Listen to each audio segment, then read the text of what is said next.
Mapagpalang araw ka, Banong, at sa lahat ng ating kakaibigan. Tawagin niyo na lamang ako sa pangalang Nestor.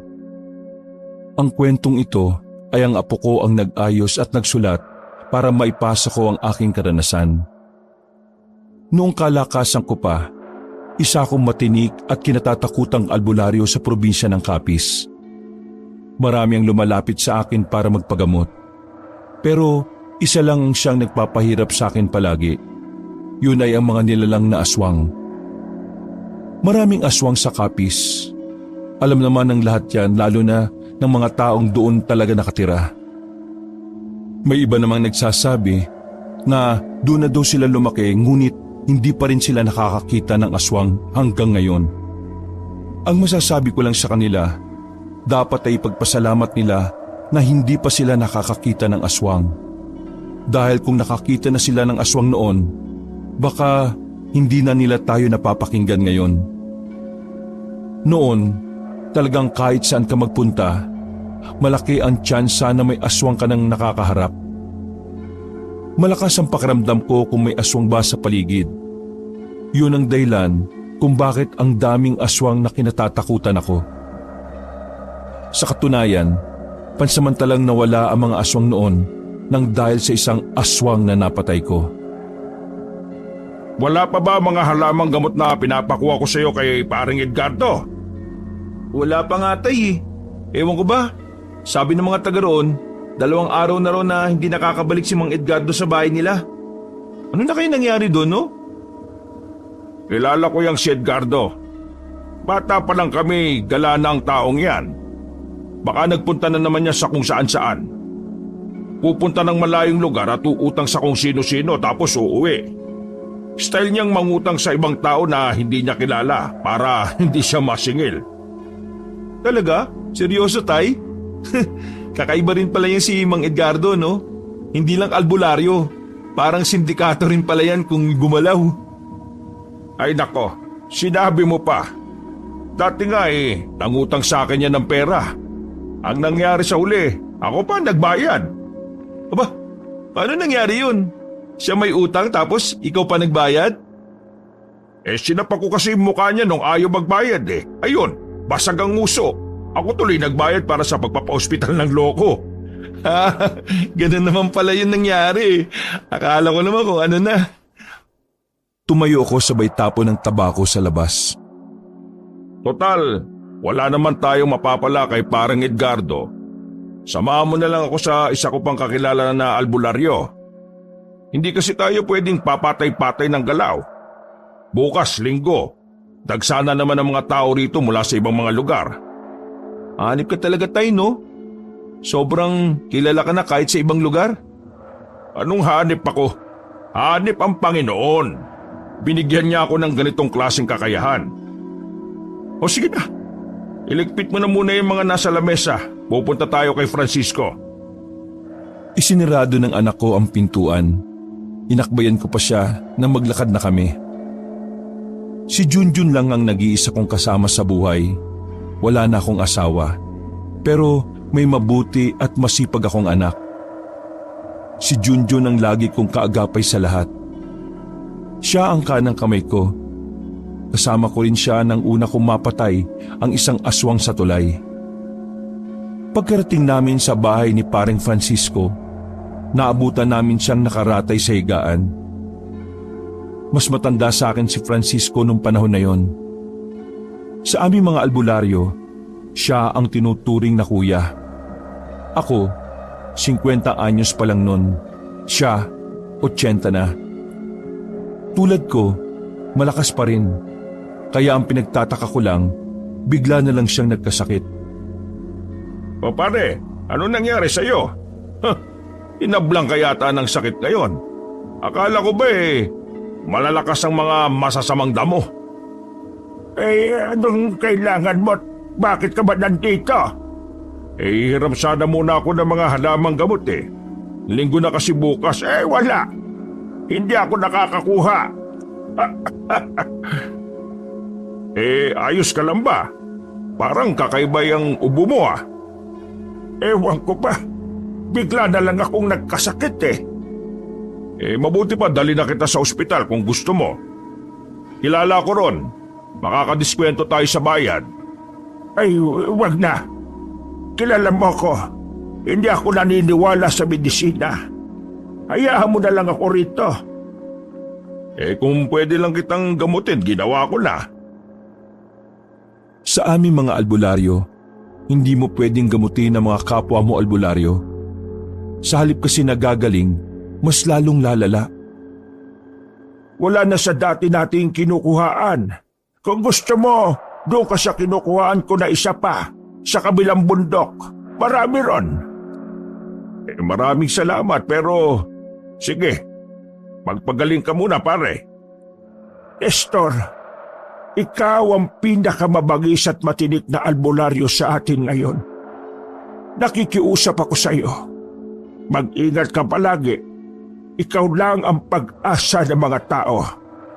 Teka, kung makapagsalita ka naman parang mamamatay ka na. Hindi natin alam kung saan ang hangganan ng buhay.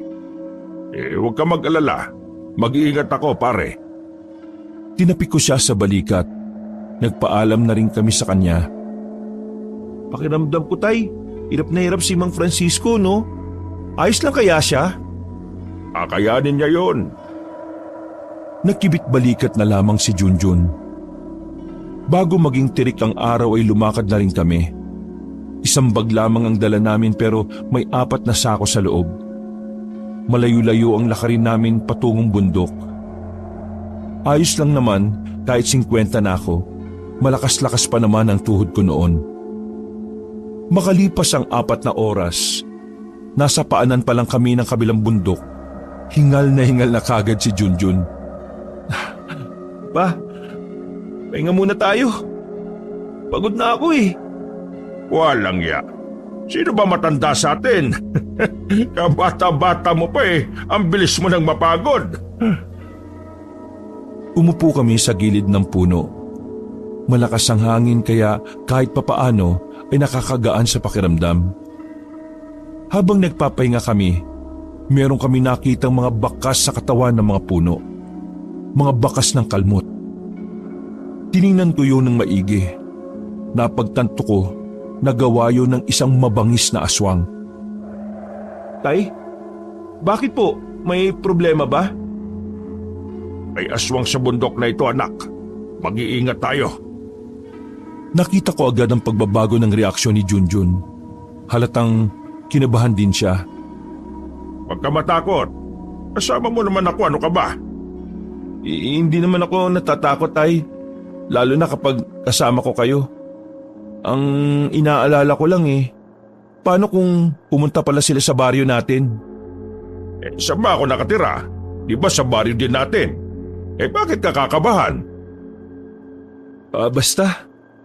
Iba talaga ako tubko Huwag ka na mag-isip ng kung ano-ano.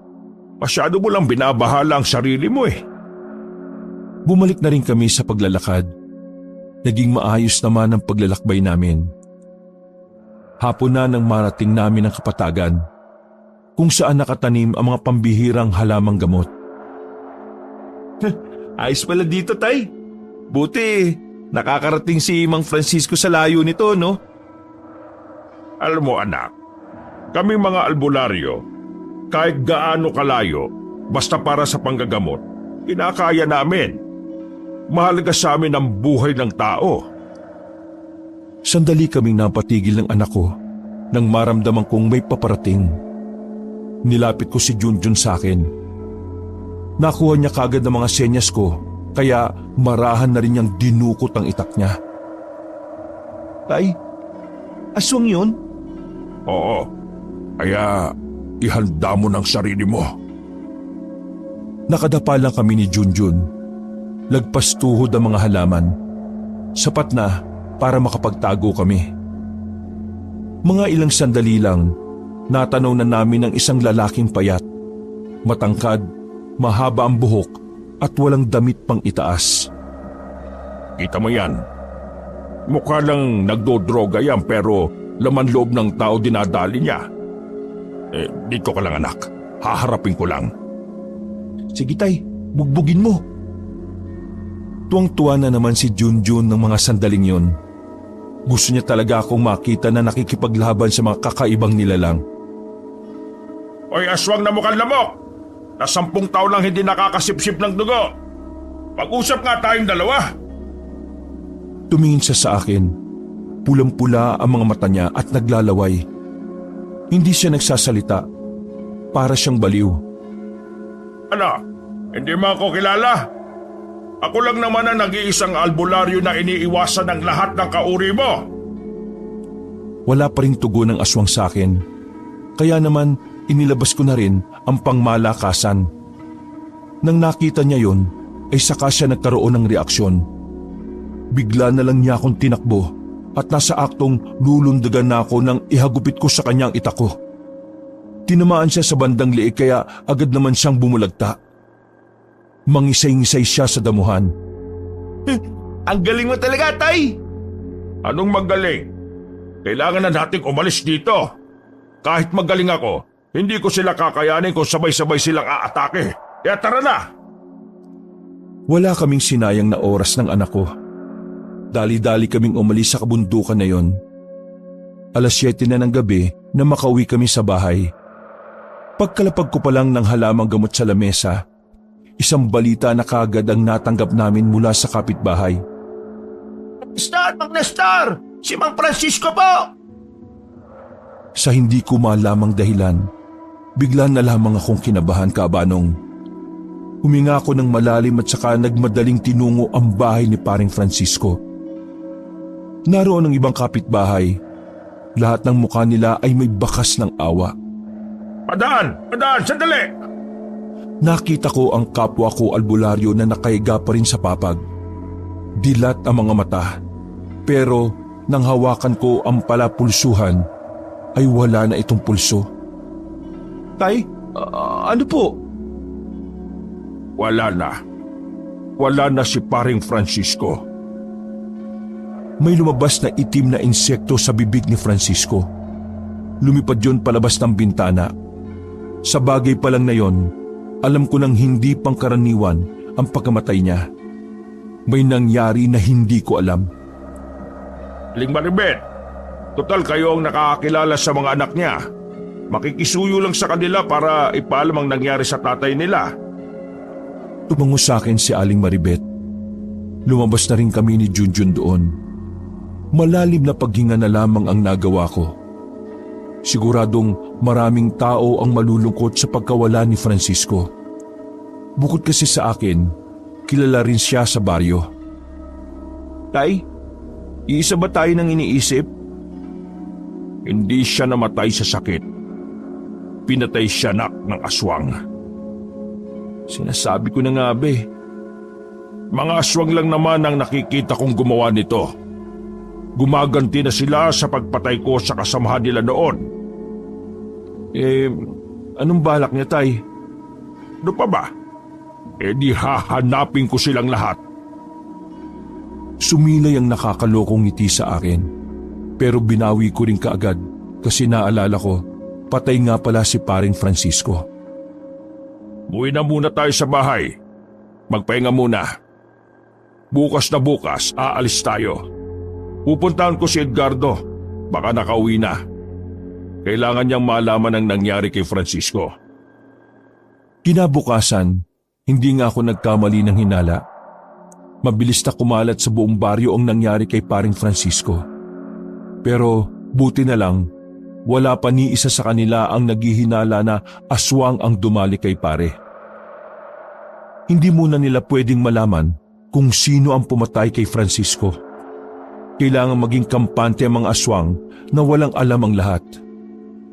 Naglakad na kami ng anak kong si Junjun patungo sa bahay ni Edgardo. Habang palapit kami ng palapit, kinakabahan ako.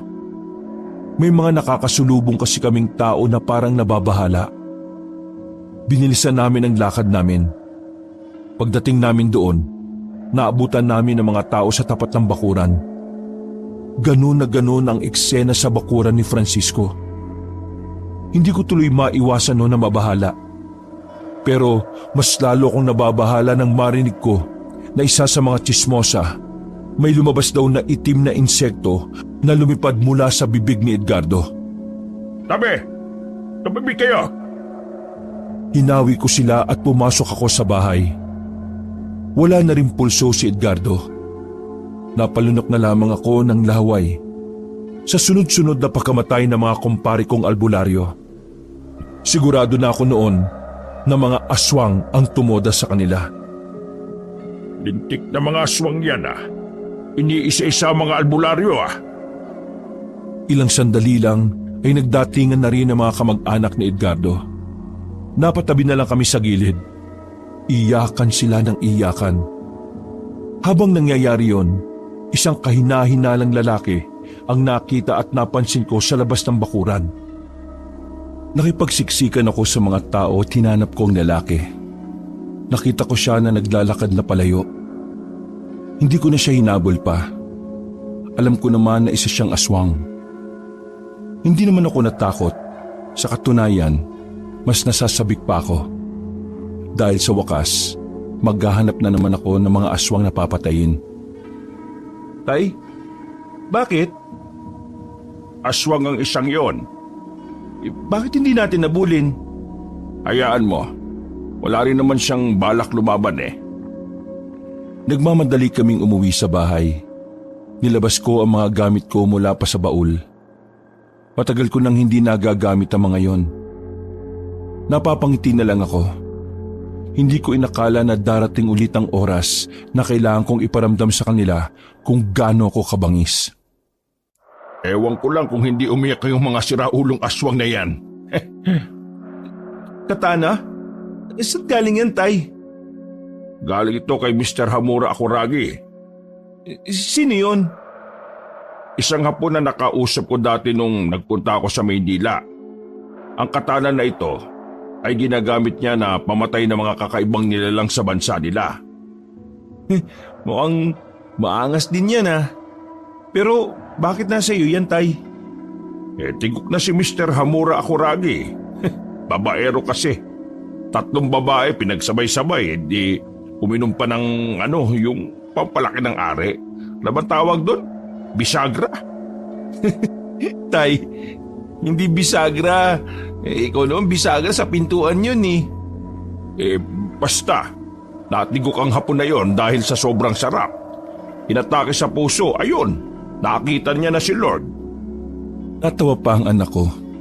Napaka-inosente ng utak dahil 25 anyos na. Palibasa, wala pang nadadaling babae. Puro na lang larawan ni Sunshine Cruz ang tinitingnan. Kung nabubuntis nga lang ang banyo namin, baka sobrang daming anak na ni Junjun kakaano niya. Sinarado ko na ang baul ko. Napadakon tingin namin nang biglang may kumalubog sa labas. Nakita na lang namin ni Junjun ang kaibigan niyang si Bonito na nakasubsob na sa lupa. Pambira ka naman. Kasi bakit ka ba nagmamadali? Kahit kailan talaga, hari ng sablay ito Diyos ko talaga tong batang to. Nagmamadaling bumangon si Bonito. Lumapit siya sa amin nang may ngiti. Mang Nestor, Junjun, may nakwentong nani ko tungkol sa aswang. Di po ba, maghahanap kayo ng aswang mamayang gabi? Tumingin ako ng masama kay Junjun. Pasensya ka na, Tay. Nadulas ang dila ko Nasabi ko tuloy kay Bonito.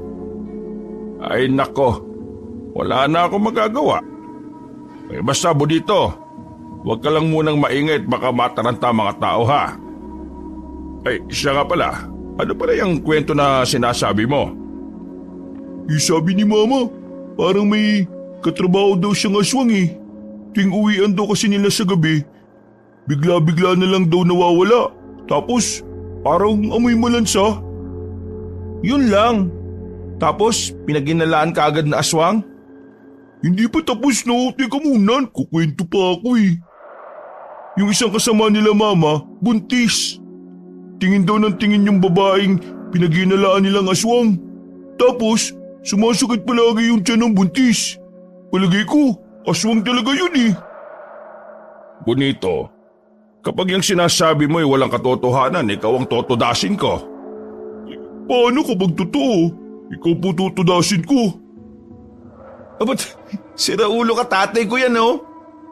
Maniwala na kasi kayo. Hindi naman ako nagsisinungaling eh. Tsaka si nanay, hindi yung chismosa. Bira lang mag-uwi ng chismis yun sa bahay. Pero lahat totoo. Nagkatinginan kami ni Junjun. Matagal ko na rin namang kilala si Bonito. Bata pa lang si Junjun magkaibigan na silang dalawa. O sige, susubukan natin yung sinasabi mo. Kasama ako? Hindi, patulog ka sa inyo. Sasama ako. Hindi niyo naman alam kung saan yung trabaho ng nanay ko eh. Oo nga, tay. May punto naman doon si Bonito. O sige, sumama ka. Basta ayaw ko ng tatanga-tanga ha. Una kong tinataga yung mga tanga kaysa sa aswang. Ayos! Napapailing ako. Minsan, napapaisip na lang din kung bakit sa dami ng pwedeng maging kaibigan ni Junjun, kinaibigan niya si Bonito na hindi ko malaman kung matino o siraulo. Pagdating ng gabi, inanda na rin namin ni Junjun ang mga gamit namin. Yung katana ko ay isinokbit ko na rin sa likuran ko. Ibinigay ko naman sa anak ko ang pana. May palaso yun na ang dulo ay binabad sa bawang at asin. Oh, nasa na yung kaibigan mo? Di ko alam dun. Ang sabi ko kanina, 7:00 dapat nandito na eh. Palis na kami nang makita namin paparating si Bonito. Ang daming nakakabit sa katawan niya na bawang. May dala-dala rin siyang itak. Hindi mo ba may tatago yung itak na yan? At saka, saan mo pinagkukuha yung bawang na yan? Baka mamaya paninda pa ng lola mo yan ha? Isasauli ko naman po kinabukasan, Mang Nestor eh. Isara ulo din pala itong taong to no? Tara na nga. Nauna na akong naglakad sa dalawa. Sumakay kami ng tricycle. Hindi naman kalayuan ang sinabi ni Bonito. Maya-maya lang, binaba na rin kami sa gilid ng kalsada.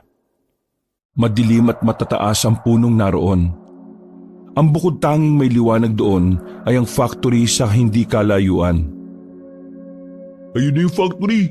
Tara, lakarin na lang natin. Oo, teka. Alam mo ba kung ano yung mukha ng sinasabi mong pinaghihinalaan ng nanay mo na aswang? Napangiti ng pilit si Bonito sa akin. Huh? Ay Diyos ko, pambihira. Sige, ako nang bahala. Mararamdaman ko naman kung sino yon. Dito na lang tayo maghintay. Dito rin naman dumadaan yung mga trabahador kapag labasan na nila Malapit na yun. Hindi nga nagtagal. Lumabas na ang mga nagtatrabaho sa factory. Kasama na roon ang nanay ni Bonito, kaya bigla na lang siyang nagtago sa likuran namin. Isa-isa kong pinagmasdan ng mga dumadaan na tao. Pero nakasakay na lang sila ng tricycle ay wala naman akong naramdaman na kakaiba. Dito, wala na ba na? Nasaan? Wala rin yung kasama nila nanay na buntis Baka hindi pumasok. Hindi, sabay silang umalis ni nanay kanina Halik kayo, baka nasa lupa kasama yung babaeng aswang. Kahit naiirita na ako ay sumunod na lang ako. Umikot kami sa likod ng factory. At hindi nga nagkamali si Bonito. Nandun ang dalawang babae. Isang buntis, isang hindi. Pinakinggan namin ang pinag-uusapan nila. Sumama ka na lang sa akin. Sinasaktan ka naman pala ng asawa mo Kung sasama naman ako sa iyo, mas lalo siyang magagalit. Akong bahala. Aalagaan kita. Isusumbong natin siya sa mga pulis kapag sinaktan ka niya. Sumama ka na sa akin. Ligtas sa pupuntahan natin. Tapos, sabay pa tayong papasok at sabay tayong uuwi. Hindi na nakatiis ang kalooban ko nang marinig ang ginagawa ng aswang. Dinukot ko ang katana ko at sumampa sa mataas na bakod sa pamamagitan ni Junjun at Bonito. Nagulat ang dalawang babae nang lumitaw ako. Lalong-lalo na ang babaeng aswang na nagpapanggap lang na tao. Hoy, ikaw, buntis! Layuan mo yan! Nagtataka ang babaeng buntis. Hindi niya malaman kung ano ang sasabihin. Nang makasunod sa akin si Junjun at Bonito, hinila ang buntis palapit sa akin. Aswang ka! Ramdam na ramdam ko presensya mo! Walang ano-ano, bigla na lang siyang nagbago ng anyo.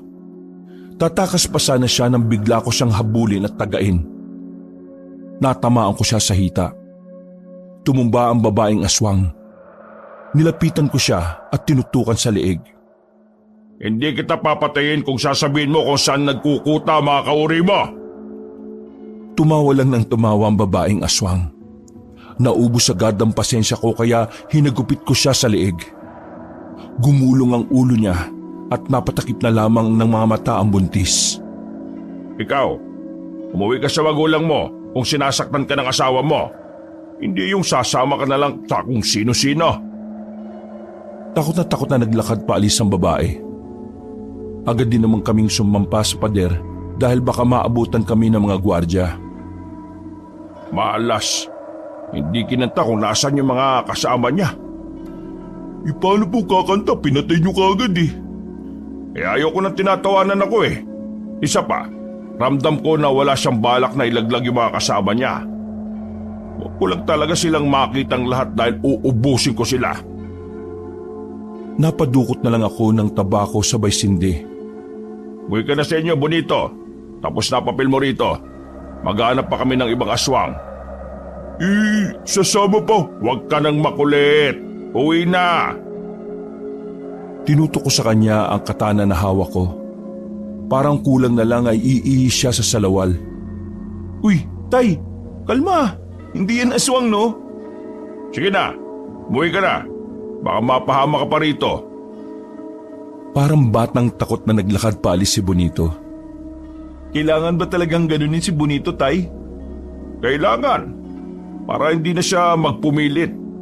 Kasi sa mga susunod na sandali, nagkaroon ako ng kutob na mas mapanganib ang mararanasan natin, Junjun. Kaya, handa ka na ba? Handang-handa na ako, Tay. Basta kasama kita. Tumango lang ako kay Junjun. Inakbayan ko siya at nilisan na namin ang factory na yon. Nakabalik kami sa baryo namin.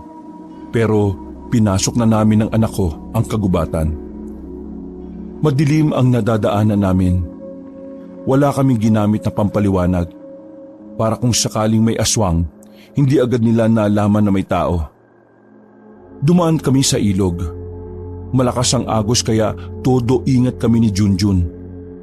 Nang makatawid na kami sa kabila, ay pinayuko ko siya kaagad. Naramdaman ko kasi na may ibang presensya ang naroon. Pagtingin namin sa kabilang banda ng ilog, may mga babaeng naliligo. Hindi sila tinatangay ng agos dahil sa mga nakaharang na bato. Nagtago kami kaagad sa gilid. Tay, ang sisexy. Manahimik ka. Yan ka na naman sa kamanyakan mo eh. Mga aswang yan. Ha? Ay, sayang. E di, patayin na natin. Wag muna. Hintayin natin silang matapos. Susundan natin sila kung saan sila uuwi. Tsaka ko na mas marami pang aswang ang naroon. Ayos. Makakanood muna ako ng mga sexy. Tumigil ka. Gagawin kong iniho yung pututoy na ari mo. Nandito tayo para pumatay ng aswang, no? Hindi para pagnasaan yung mga yan. Pasensya na, Tay. Nilabas ko na naman ang tabako ko. Nakaupo lang kami sa likuran ng malaking bato. Naririnig pa namin ang mga kababaihan na tuwang-tuwa. Maharot sila na parang mga normal na babae lang. Napangisi na lang ako. Alam ko na kasi ang ganoong klase ng taktika. Nangaakit sila ng mga taong mapapadpad sa ilog. Sa halos kalahating oras na paghihintay namin, napansin na lang namin na nagbibihis na ang mga babae. Anak, maganda ka na. Sige po, Tay. Habang naglalakad ang mga babae, palihim kaming sumunod sa kanila. Bawat hakbang, sobrang iniingatan namin. Masyado kasing sensitibo ang mga pandinig nila, lalo na ang mga babaeng aswang. Tay, kanina pa tayo nakabuntot dito. Walang hangganan yatang destinasyon ng mga yan eh.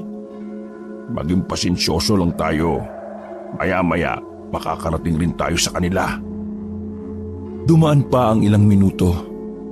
Nakita na rin namin ang parang isang baryo. Doon sila pumunta. Pagsilip namin, maraming nakatira. Isa lang ang ibig sabihin nun. Dumami na ang mga aswang. Kaya pala lumalakas na ang loob ng mga hayop kasi marami na sila. Hindi tumugon sa akin si Junjun sa tabi ko. Pagtingin ko sa kanya, nakahiga na siya. Naalarma ako kaya agad ko siyang inasikaso. Anak. Bigla na lang may mga naglabasang aswang mula sa dilim. Nasa 3 sila. Puro lalaki. Nakapako na lang sa liig ni Junjun na meron ng nakabaon doon na parang kasing laki ng pako. Anong ginawa niyo sa anak ko? Muli kong binunot ang katana sa likuran ko. Nagsimula na rin silang umangil na parabang mababangis na tigre. Wala akong pinatawad sa isa sa mga aswang na yon. Ako ang unang lumusob. Hindi ko na sila hinayaang makadampi sa akin. Wala pang 1 minuto ay napatay ko na kagad silang 3. Pagkatapos, binalikan ko si Junjun. Nanlalamig na ang palad niya. May laso ng tumarak sa liig niya. Kaya naman binuhat ko kagad siya. Nagawa ko siyang iuwi sa bahay pero dahil sa halos 1 oras at kalahati rin ang nasayang, nahuli na ang lahat. Natulala ko sa kanya habang nakahiga siya sa papag.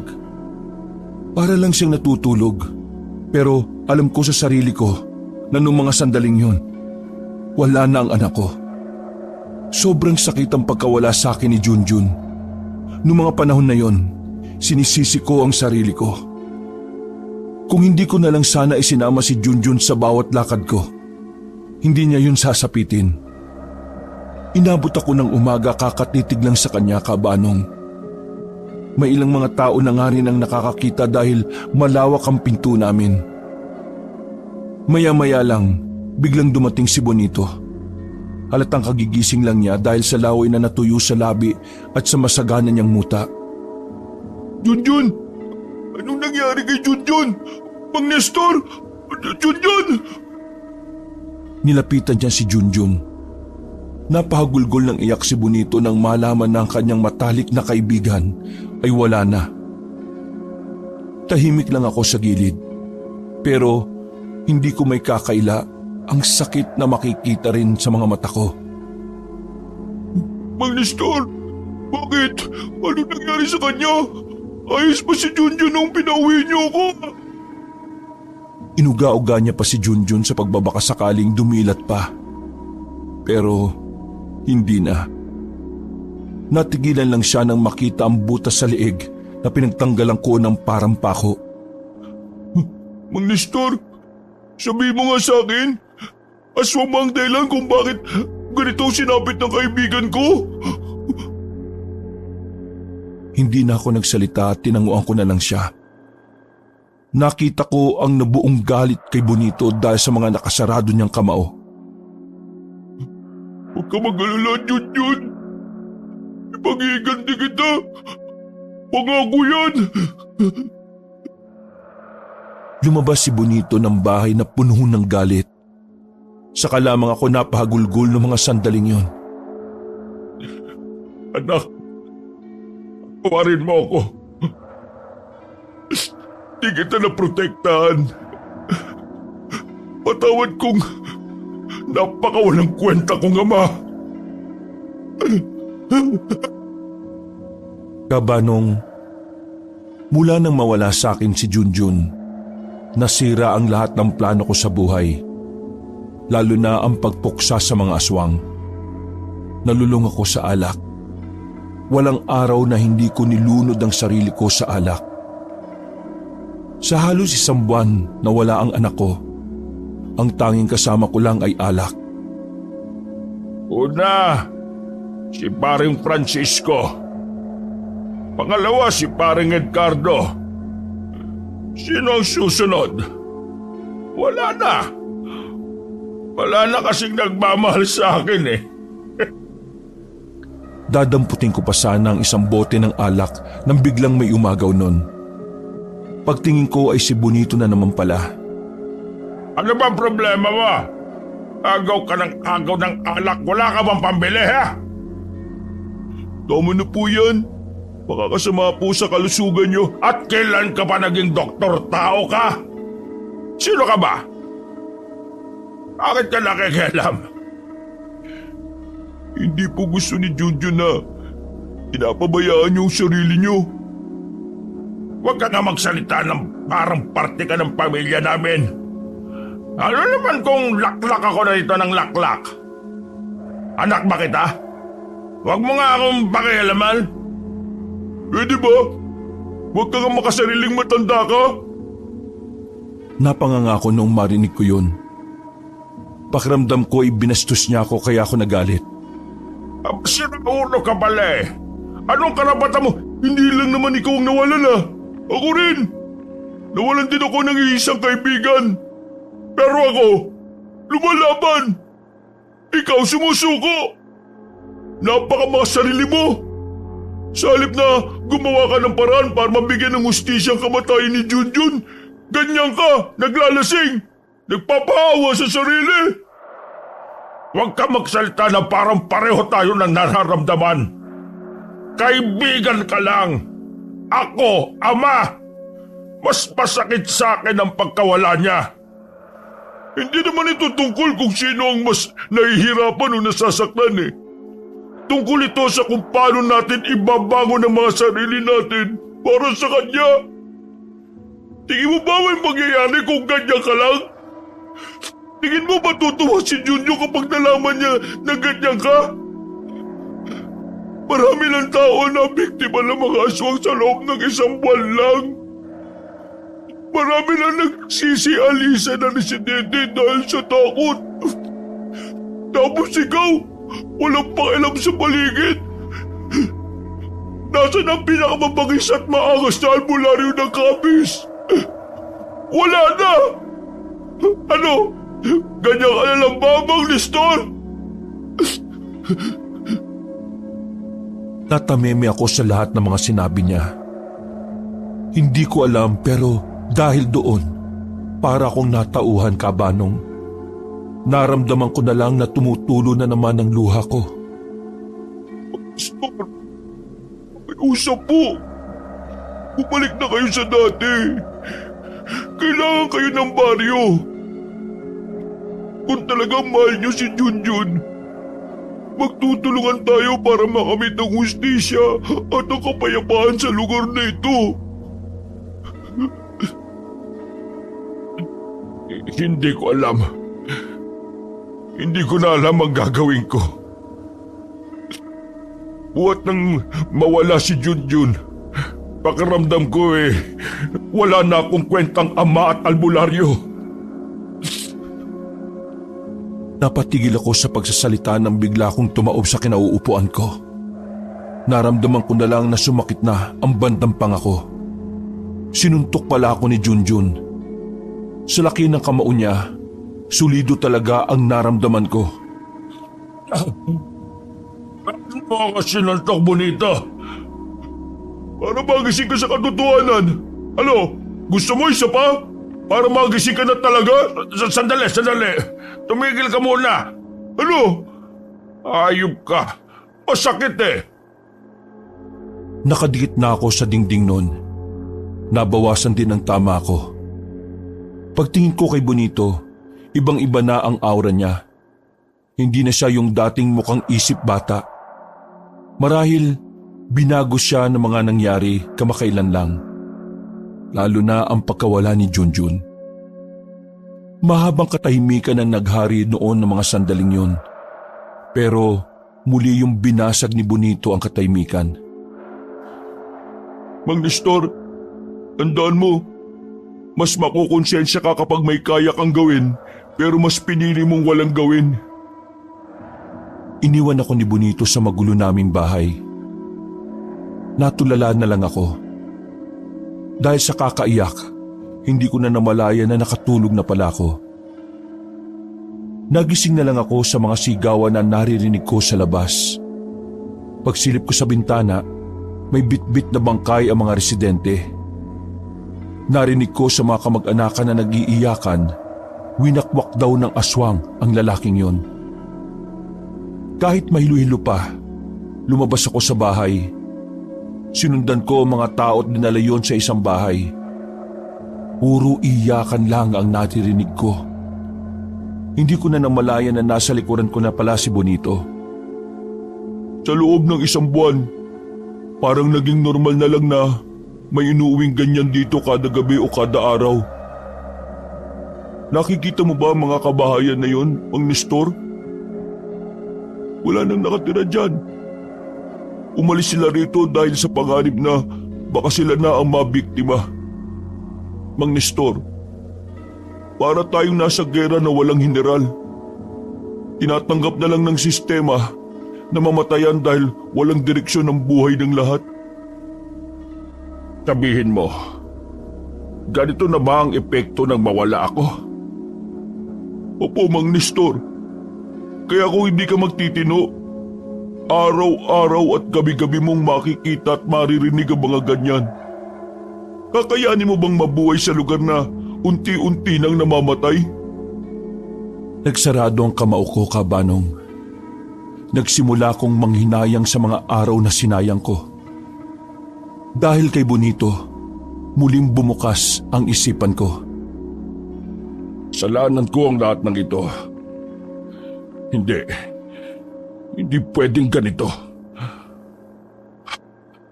Bonito, mula bukas, samahan mo ko. Ipaglalaban natin si Junjun at ang lahat ng taong nabiktima.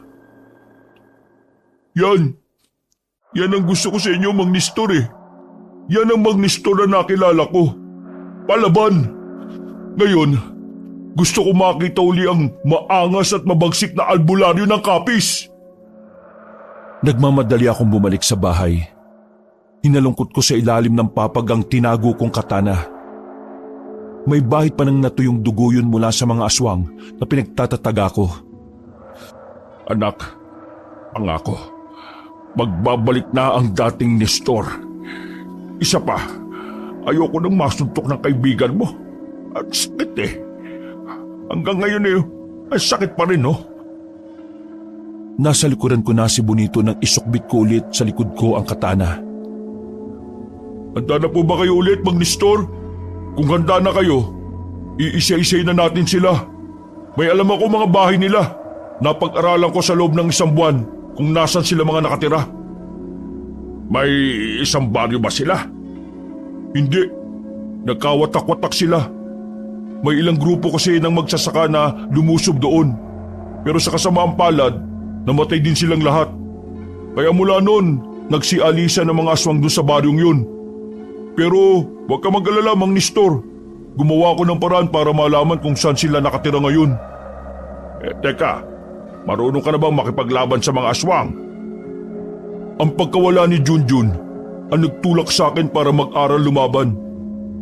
Hindi pa ako magaling, pero kahit papano, alam kong may tutulong na ako. Narinig namin na may residente na nasa labas ang sumigaw-sigaw. Base sa lalaking yon, may aswang daw sa terminal ng tricycle. Oh, Mang Nestor, mukhang ito na yung tawag ng katungkulan. Humanda sa akin ang mga kutong lupa na yon. Pinunta namin ni Bonito ang terminal. Wala nang katao-tao doon pero nararamdaman kong may aswang sa paligid. Ang aswang! Basta maliligayang araw ninyo! Nang dahil sa sapak ng bakulaw na kasama ko, nagising ako sa katotohanan. Ngayon, humanda kayo! Lumakas sa mga kaluskos sa paligid. Sinyalis yun na naghahanda na rin sila sa pag-atake. Mang Nestor, dito lang ako sa gilid. Kaya mo naman yan eh. Tumama ka pa. Wala ka naman palang gagawin. Sisiw lang sa inyo yan eh. Isang aswang na babae na ang gumapang palapit sa akin. Tinusok ko ng katana ang kamay ng babae at saka sinipa ko sa muka. Ampas lupa! Hiniwa ko siya ng katana ko sa balikat. Tinaga ko na rin sa tagiliran. Walang kahirap-hirap na bumulagta ang babae. Maya-maya, isa pang aswang na lalaki naman ang nanggaling sa ibabaw ng tricycle. Nakapitan niya ako sa likod. Muntikan na niya ako makagat. Buti na lang ay mabilis kong nasingit sa tagiliran ko ang dulo ng katana.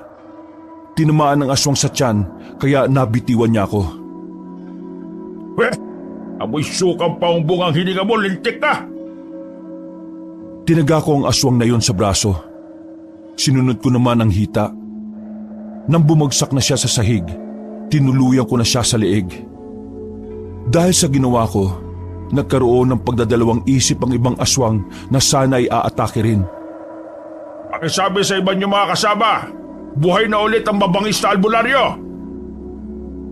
Sabay-sabay na umalis sa mga aswang na parabang mga pusang natataranta. Mang Nestor, wala pa rin kayong kupas ha. Ang galing niyo pa rin. Bonito, bukas ng gabi, dalin mo ako sa sinasabi mong binabahayan ng mga aswang. Tumango lang si Bonito. Matapos ang labanang yon, sandali kaming pumunta sa pinaglibingan ni Junjun. Kaunting lakad lang din naman ang sementeryo mula sa baryo. Umupo ko sa puntod ni Junjun. Hinaplos ko ang pangalan niya. Sa loob ng 1 buwan, yun ang unang pagkakataon na hindi ako umiyak. Sa halip, may saya akong nararamdaman.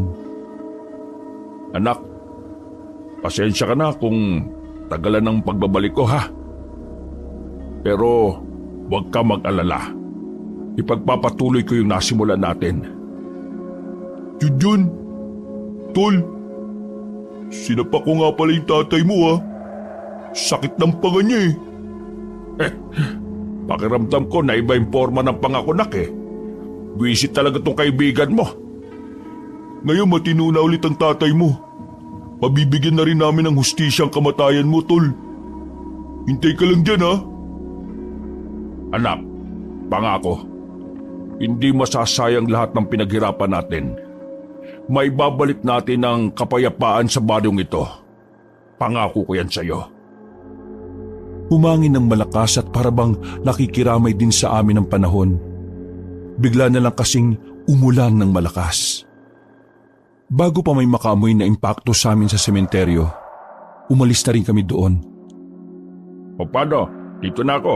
Umuwi ka na muna. Mang Nestor, Oh, bakit? pwede bang sa inyo na ako tumira? Ha? Bakit? Ayaw mo ba sa inyo? Ayaw mo rin ba sa akin? Di naman sa ganon. Nagtataka lang ako. Bakit? May nangyari ba? Inalayas na ako sa amin nung nakaraan pa. Wala nang maging interesado ako sa mga aswang.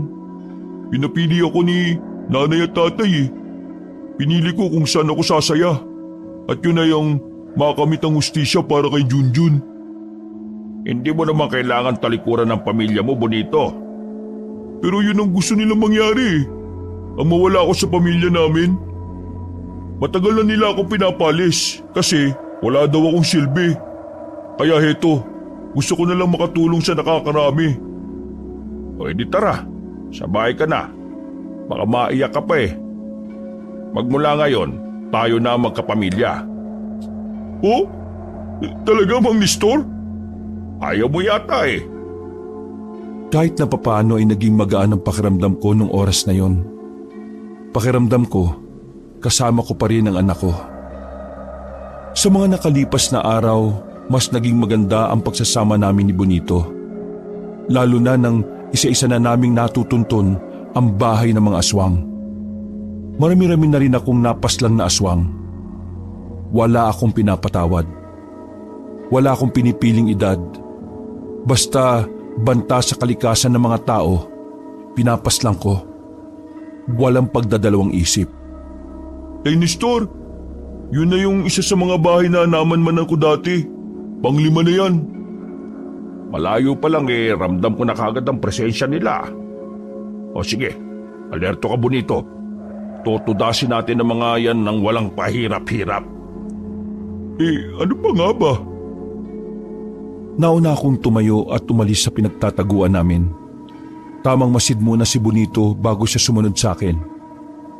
Nang ilang metro na lang ang layo ko, sinenyasan ko na siya. lumapit kami mismo sa harapan ng bahay. Ang iingay nila sa loob. Hindi nila kami naramdaman. Bonito, akin na ang gas at saka posporo. Pagkakuha ko nun, sinilaban ko ang tapat ng bintana. Wala pang 10 segundo, nagtakbuhan na sila palabas ng pinto. Kinagulat nila na naroon kami. Hindi nila alam kung ano ang uunahin. Kung bahay ba nilang nasusunog o kaming nasa harapan nila. Pasensya na. Naitapo ko kasi yung tabako ko sa bahay nyo eh. Sino kayo? Kailangan ko ba talaga magpakilala? Nagbago ang mga itsura nila. Mababangis na ang mga anyo nila.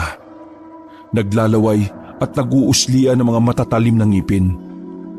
Mga labastangan, anong karapatan niyong sunugin ang pamamahay namin? Mga mabababang tao! Ay! Huwag kang ngang mainitin ang ulo. Kalmado kung... Mabilis na gumapang ang lalaki palapit sa amin. Kaso, hindi siya umubra sa husay ko. Nanlaki na lang ang mga mata nila nang makitang nasubsob ang lalaking aswang. Tumatagas ang dugo sa leeg. O kayo, magpaalam na kayo sa kinikilala niyong Diyos. Gumalaw na rin kaming dalawa ni Bonito. Walang nagawa ang mga aswang kundi ang umilag lang ng umilag. Nakakapikon, hindi mo lang lumalaban ang mga tukmol. Naglabas ng palaso si Bonito. Pinagtititira niya ang mga aswang na gumagapang sa kung saan-saan. Naubos niya ang 6 na palaso pero isa lang ang tinamaan doon. Kaunting ensayo pa. Tatakas pa sana ng 3 aswang pero hindi ko sila pinayagang makalayo. Kahit na may edad na ako, mabilis ko pa rin nahabol ang isa sa mga aswang. Hinawakan ko siya sa damit at tinarak ang katana. Bonito, kayo na! Dumukot si Bonito ng 3 kutsilyo na katamtaman lang ang laki. Isa-isa niyang pinukulang kutsilyo sa paalis ng mga aswang. Kahit na may kadiliman ay nagawa niyang patamaan ng 3 sa ulo. Diyak ka pala magaling eh, at hindi sa pagpapala. Tsamba lang. Buong akala namin ay naubos na namin ng mga aswang doon. Pero nagulat na lang ako nang biglang may lumundag sa likuran ko. Kinalmot ako ng lalaking aswang sa likuran. Mahaba ang pagkakakalmot pero hindi ko yun ininda. Hinarap ko siya at ilang sandali lang, nakabuka na ang dibdib niya dahil sa malaking hiwa. Lintik na aswang to ah! Nestor, masakit po ba? Ay hindi! Sobrang sarap ng kalmot eh! Sa sobrang sarap eh, gustong-gusto ko nang mapaungol eh! Siyempre masakit no! Mahapti! Dumudugo na nga eh! Tinanggal ni Bonito ang damit ko. Kinuha niya ang langis ng ranas. Katumbas yun ng alkohol, pero mas mahapdi at mas matapang. Mabisang panglinis ng sugat galing sa mga kalmot at kagat ng aswang. Kailangan kasing malinis kagad ng sugat lalo na kapag kalmot yun ng aswang. Malaki kasi ang tsansa na maimpeksyon dahil mas marumi ang kuko ng mga aswang. Ray, isit ka naman! Andahan lang! Pinadapa niya ako sa lapag na nilatagan lang niya ng damit. Nililinis niya ang sugat ko na parabang ang dami-dami niyang alam sa panggagamot. Halos maihi-ihi ako sa sobrang hapdi nun. Parang namanhid ang buong likod ko.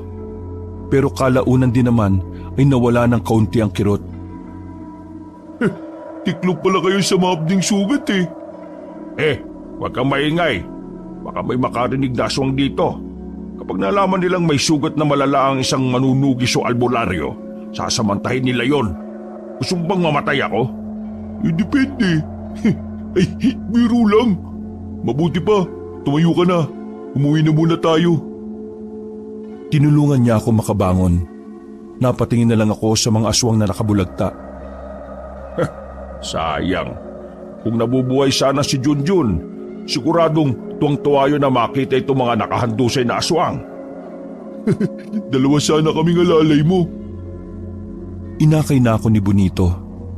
Nang makabalik na kami sa baryo, lahat ng madadaanan namin ay nagbibigay galang sa akin. Para na talaga akong artista noon na mas lalo pang sumikat.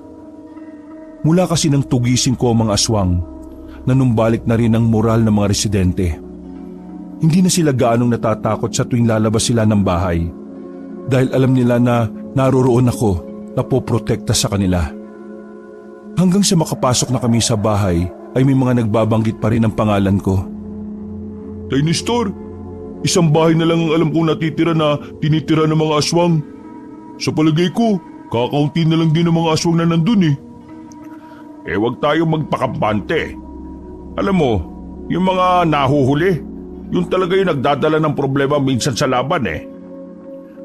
O sige na, bukas na lang natin isipin yun. Magpahinga na muna kayo, Tay Nestor. Kasi inaantok na rin ako eh. Ay sige na, mauna ka na. Hindi ako makakatulog nito sa hapdi ng sugat ko eh. Nauna nang makaidlip si Bonito. Ako naman ay nakatagilid lang at malalim ang iniisip. Naudlot ang pagmuni-muni ko nang biglang marinig ko ang tinig ni Junjun sa labas. Tinatawag niya ako. Nung una ay nakala kong nananaginip ako. Sinampal-sampal ko na muna ang mukha ko pero totoo pala ang naririnig ko. Marahan akong tumayo kahit na nahihirapan. Ay! Buksan mo itong pinto! Buhay ako! May kakaibang saya ang naramdaman ko noon. Kahit na alam kong malabo, umasa pa rin ako na sana nga ay si Junjun yun. Papunta na ako sa pintuan nang matauhan ako. Pasimple kong kinuha sa ilalim ng papag ang katana. Dinikit ko ang pisngi ko sa pintuan at nagsalita. Huwag mong gayahin ang boses ng anak ko. Tinarak ko ang katana sa pinto. Tumagos yun sa labas at nasaksak ko kung sino man ang naroon. Umagos ang dugo sa katawan ng katana. Hindi ko pa rin yun hinuhugot.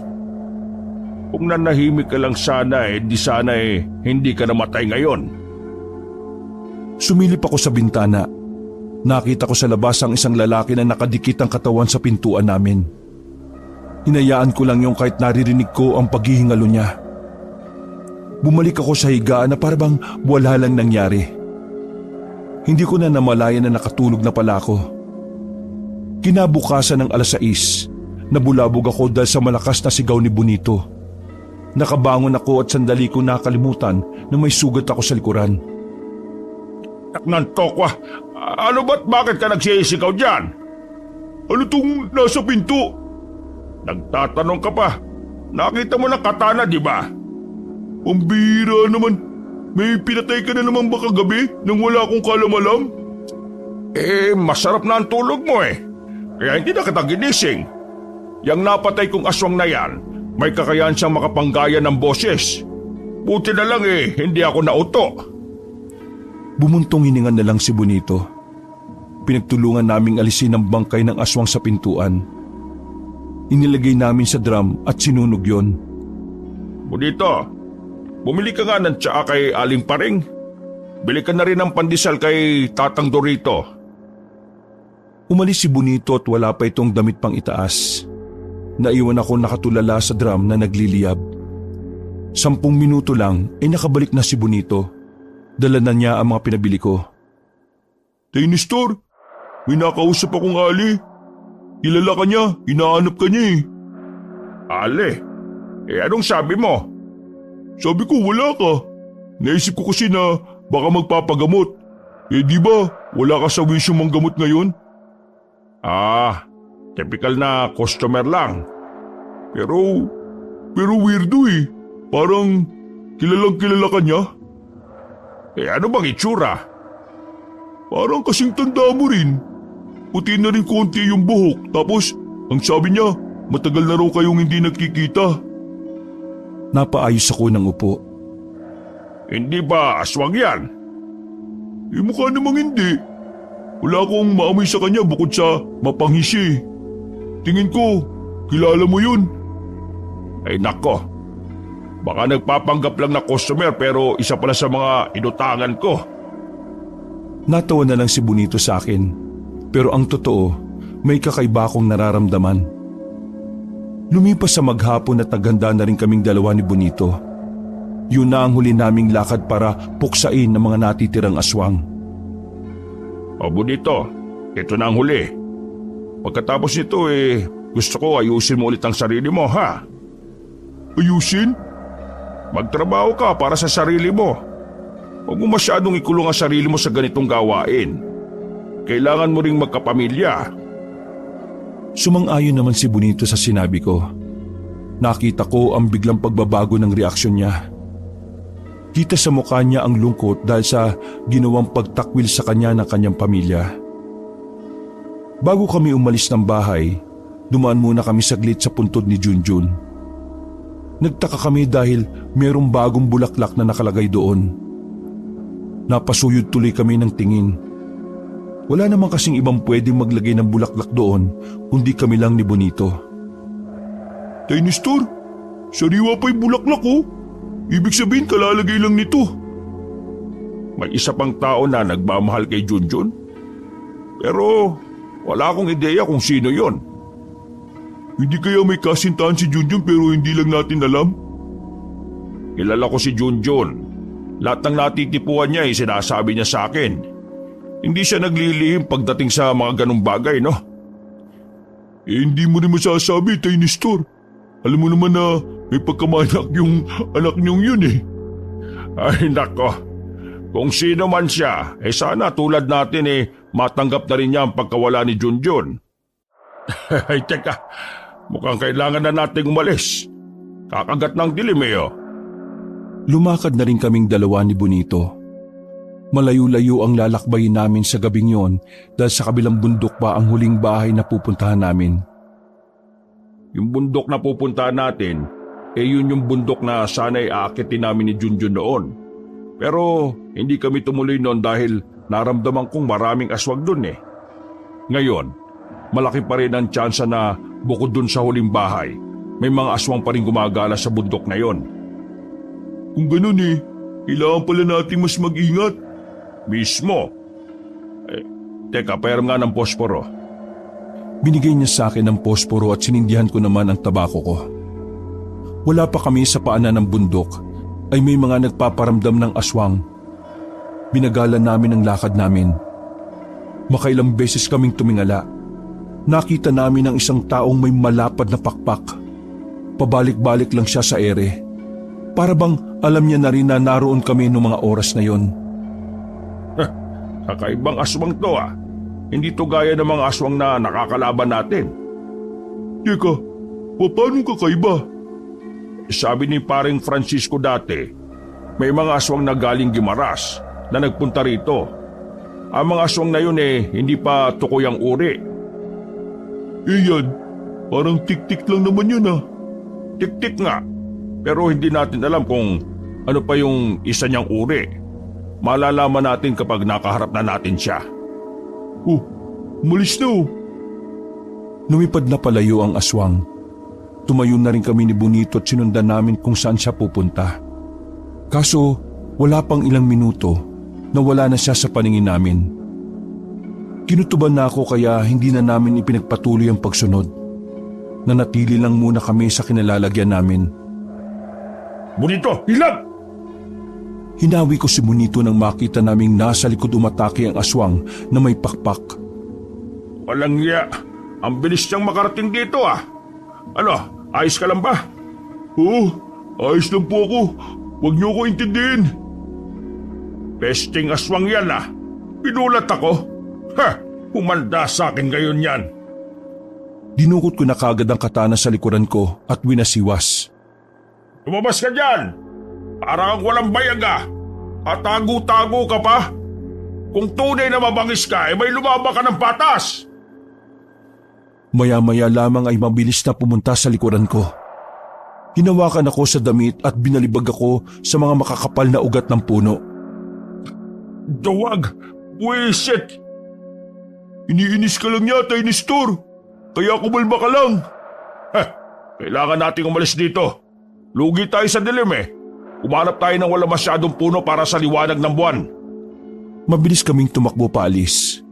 Ramdam ko na humahabol pa rin sa amin ang aswang noon. Nang makarating na kami sa sakahan, doon na ako ginanahan. Dito! Tingnan natin kulit mo rito!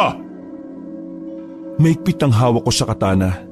Nakita na lang namin siyang palapit sa amin habang pumapagaspas ang pakpak. Ako na munang bahala rito, Tay Nestor. Pinagtititira ni Bonito ng pana ang aswang. Pero sa lahat ng aswang na nakalaban namin, yun lang yata ang may utak. Ang galing niyang umilag. Hindi makatama si Bonito. Medyo malayo sa akin si Bonito dahil atras siya ng atras. Kaya na makalapit sa kanya ang aswang, hindi ko rin sila agad naabot. Nahiwa ng kuko ng aswang si Bonito sa dibdib. Bumagsak siya ng dahil doon. Huwag niyo ako intindihin. Yung aswang lang. Dala ko naman ang ranas eh. Ay, mahina ka pala eh. Tumayo ko tinarap ang aswang. Ako ang haharap sa'yo. Malambot pa yung kasama ko. Kasing lambot ng tutoy ng sanggol. Bumaba ang aswang sa lupa. Mas matangkad siya sa akin at di hamak na mas malaki ang katawan. Yan! Yan ang gusto ko, pumapalag. Tumakbo ko palapit sa kanya. Paghataw ko ng katana, nahawakan niya ang kamay ko. Nagawa niyang salagin nang walang kahirap-hirap ang kamay ko. Hanggang sa parang dinudurog na niya ang kamao ko. Kaya naman naisipan ko nang gumamit ng pandaraya. Dinukot ko sa bulsa ko ang pinigaang sibuyas na nalagay sa plastik. Pinisit ko sa mukha niya yon, kaya niya ako nabitiwan. Ikaw may iyak. Paggewang-gewang siya sa sobrang sakit ng mata niya. Nangatawin ko siya ulit ay bigla siyang umangat sa ere. Tingnan natin kung makalipad ka pa. Tumukot ako ng 2 punyal sa tagiliran. Pinukol ko yun patungo sa magkabilang pakpak ng aswang. Bumagsak siya ulit sa lupa. Sinamantala ko na ang pagkakataon para muling umatake. Malakas kong tinarak ang katana sa dibdib niya. Akala ko mamamatay na siya dahil tumagos pa ang katana hanggang sa likod niya. Pero tumayo lang siya ulit at tinawakan ako sa balikat. Kahit hindi siya makakita na maayos, nagawa niyang pisilin ang balikat ko. At yung kabila naman niyang kamay ay dinakma ang katana. Tako, kung minamalas ka nga naman oh. Ibinuka ng aswang ng malapad ang bibig niya. Maging ako nagulat din kasi parang kakasya doon ang ulo ko. Sasakmalin na sana niya ako nang biglang may ginawa si Bonito. Biglang napatras na naman ang aswang.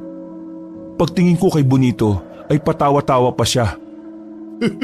Mang Nestor, sa tirador pala ako magaling, hindi sa pana eh. Sira ulo, tumatawa ka pa? Bago pa makabalik sa katinuan ng aswang, hinagupit ko na ng katana ang kanyang leeg. Matigas ang leeg ng loko kaya 3 beses ko itong inulit-ulit. Kalaunan, bumulagtan na rin ang aswang. Sinipa-sipa ako ng mahina sa katawan pero hindi na siya gumagalaw. Hindi man lang ako nahirapan. Oo nga, ako yung hirap na hirap eh. Mas mahirapan ka kapag nilagyan ko ng gamot yung sugat mo. Ha? Pagkatapos kong paslangin ng aswang na yon ay inasikaso ko muna si Bonito. Naghari ang sigaw niya sa kagubatan sa sobrang hapdi ng nilagay ko na gamot. Makalipas lang ng halos 1 oras, ipinagpatuloy na rin namin ang paglalakbay. O ano? Kaya mo bang maglakad? Bakit naman hindi? Paano man ang pinalalakad ko, hindi naman dibdib eh. Habang tumatagal, nagiging siraulo ka talaga, no? Ganun talaga kapag komportable na. 1 oras pa ang dumaan at nakita na rin namin ang bukod tanging bahay na nasa gilid ng sakahan. Kahit hindi pa kami lumalapit, ramdam at amoy ko na ang mga aswang na nasa loob. May kalakihan ng bahay, kahit nagawa lang yun sa kahoy. Kaya naman siguradong marami sila sa loob. Ano? Lunugin na lang natin. Wag, maamoy nila yung gaas. Hindi naman niya katulad ng mga tangang aswang na nasunog natin. May nararamdaman ako na parang isa sa kanila mabangis. Kaya lumapit tayo, dahan-dahan. Tara. Bago kaming tuluyang makalapit ay siniguro naming walang nakakakita sa amin. Sinamantala namin habang parang abalang-abala ang mga tao sa loob. Papasukin na sana namin ang bahay nang biglang may lumabas na aso. Nestor, aswang din ba yan? Oo, pero sana hindi marunong tumahol. Nagkatinginan kami ng aso na parabang alam niya ang gagawin namin. Maya-maya, nagulat na lang kami ni Bonito nang biglang sumigaw ang aso. Putya, hindi nga tumatahol. Sumisigaw naman.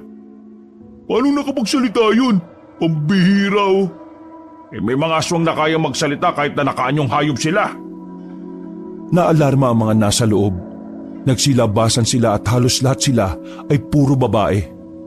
Bonito, tirador ka ba ng mga chicks gaya ni Junjun? Tiradorin mo na yung mga yan! Mabilis na binalahan ni Bonito ng pako ang tirador. Isa-isa niyang tinirador ang mga babae na nagluluwaan ng mga dibdib. Bulagta kagad ang iba. Ang iba naman ay nagsisilundagan papunta sa amin. Pero dahil magaling ako, wala ni isa sa kanila ang makadampi sa amin. Lahat ng lalapit ay sumisirit na lang bigla ang dugo. Makalipas lang ang ilang minuto, ay patay na silang lahat. Maging yung aso na naging tao ay dinamay na rin namin. Ay nako, nakakakulit talaga ng mga babae kahit kailan ano. Buti nga hindi sila nagbunga nga habang lumulusob eh. Natigil ang pag-uusap namin na may isang matandang babaeng lumabas ng bahay. Napansin kong nawala ang ngiti sa mukha ni Bonito. Celia? Celia? Magkakilala kayo? Anong ginagawa mo rito? Tay Nestor, yan yung matanda na naghahanap sa'yo eh. Siya ang asawa ko na matagal na kaming iniwan. Kumusta ka na, Nestor? Sabihin mo sa akin, bakit ka naging aswang? Dahil ito ang landas na gusto kong tahakin. Ang maging mataas kesa sa tao. Umalis ka't iniwan mo kami para sa ganyang buhay? Kailan mo ba huling ginamit ang utak mo? Nestor, ang maging tao ay isang pagiging alipin ng lipunan. Bakit hindi mo na lang ako samahan? Anahimik ka! Mga aswang ang dahilan kung bakit namatay si Junjun. Tapos gusto mong sumama ako sa'yo? Isa kang malaking tanga! Paano mo nagagawang sikmurahin na maging kagaya nila samantalang sila rin ang pumatay sa anak natin?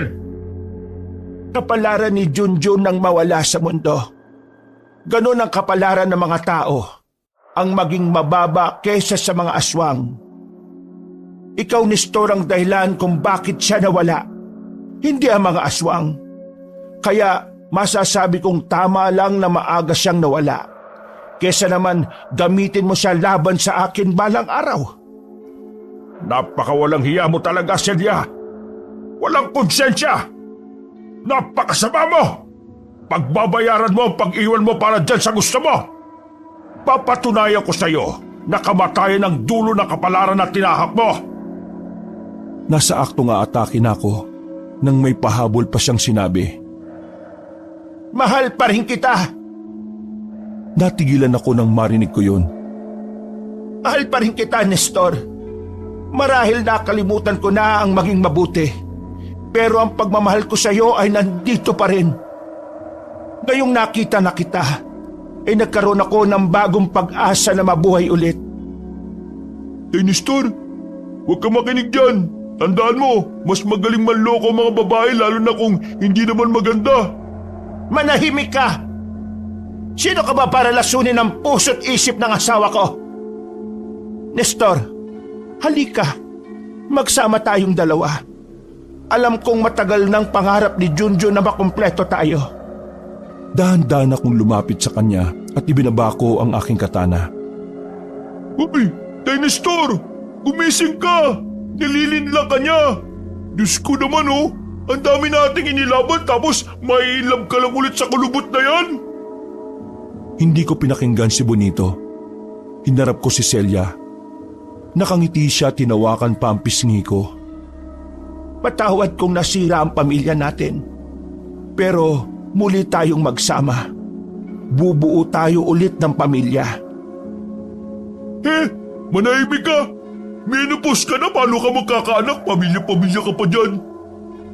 Celia, alam mo ba yung salitang English na joke?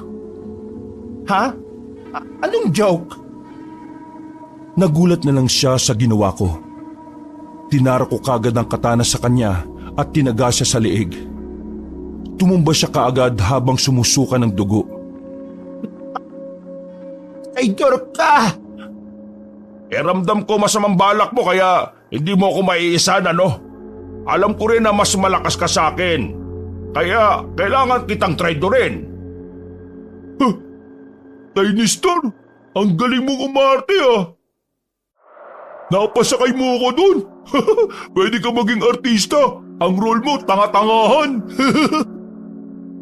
Celia, magpahinga ka na. Tapos na ang tadhana ng grupong binuo mo. Huminga ako ng malalim. Sinilaban na rin ni Bonito ang katawan ni Celia at sinunod naman ng iba.